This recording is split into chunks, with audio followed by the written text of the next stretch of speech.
Hello, everybody. My name is Professor Dr. Wolfgang Georg Alt. I'm the CEO of COTRI, China Outbound Tourism Research Institute, and this is the editorial of COTRI Weekly Edition, 7th of September 2021. And our headline this week is Moving Forward, Moving Backwards. Welcome back after our short summer break. So while we have been on our break, the fight against SARS-CoV-19 fortunately has made some good progress. In Europe now, more than 70% of the inhabitants of the European Union have been vaccinated, and in many Asian countries, after a slow start, the vaccination process has also gaining speed. China recently passed the 2 billion vaccination mark, and in most countries, the number of persons dying from the virus is fortunately falling, even though the number of cases is still persistently high. On the policy level, the Tokyo Olympics and the Paralympic Games were concluded without negative super spreader effects, as some people had been afraid of. And both the Australian and the New Zealand government finally reached the insight that a zero-case policy towards the coronavirus makes no sense, especially now with the new mutations in place, and rather equals the behavior of the fool sitting on the edge of the river, waiting for the waters to stop flowing. Bubbles, sandboxes, corridors, and other methods, but also the restart of face-to-face classes in universities around the world help to move step by step towards a resumption of international travel for business, education, family relations, and leisure. In China, in the meantime, the last few weeks continue to see events which reminded your humble editor and other gray birds like me rather of the times of Chairman Mao than of a globalized China in the third decade of the 21st century. To be rich is not glorious anymore, but considered excessive, triggering voluntary donations of billions of renminbi from the Chinese tech companies and other major companies, which saw already before their stock market values and future international stock market access attacked. The joy of Chinese kids to be able to spend more time with online gaming, and what else for a single child is there to do with both parents normally working. But after the closure of commercial gaming schools, so this idea to have more time for online gaming was short-lived, because now new stringent regulations reduce the number of hours allowed to play to a few hours during the weekend, and consequently bringing the business model of Tencent and other companies like Tencent crashing down in flames. And it is not only the content of the many new regulations, but also the style which triggers such déjà vu feeling. For instance, Chairman Mao wearing the exact copy of Chairman Mao's jacket for the CCP's North Korean style 100th anniversary celebrations on the Tiananmen.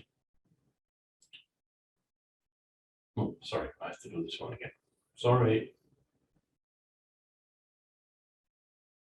It is not only content, but also the style which triggers such déjà vu feeling.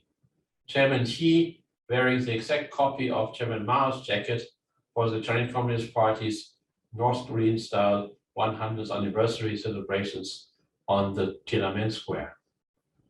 The limited coverage of any other leader's activities, including even Vice President Li Keqiang, in the media being mirrored by the increase in praise for Xi's good work, not only since becoming president, but also already in past decades.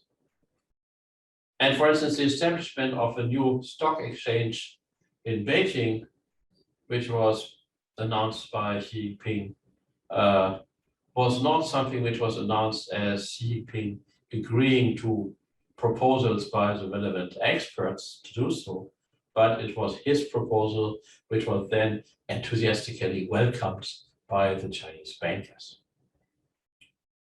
If all these moves, including the 180-degree turnaround towards supporting 3 or even more children in a family after long years of the propaganda of low numbers of births, and the introduction of Xi Jinping thought into the curriculum of all educational institutions from kindergarten to university, while at the same time forbidding foreigners to teach English, if these are a sign of strength or of weakness, or simply an illustration of the effect of a lack of checks and balances in the government, remains to be seen.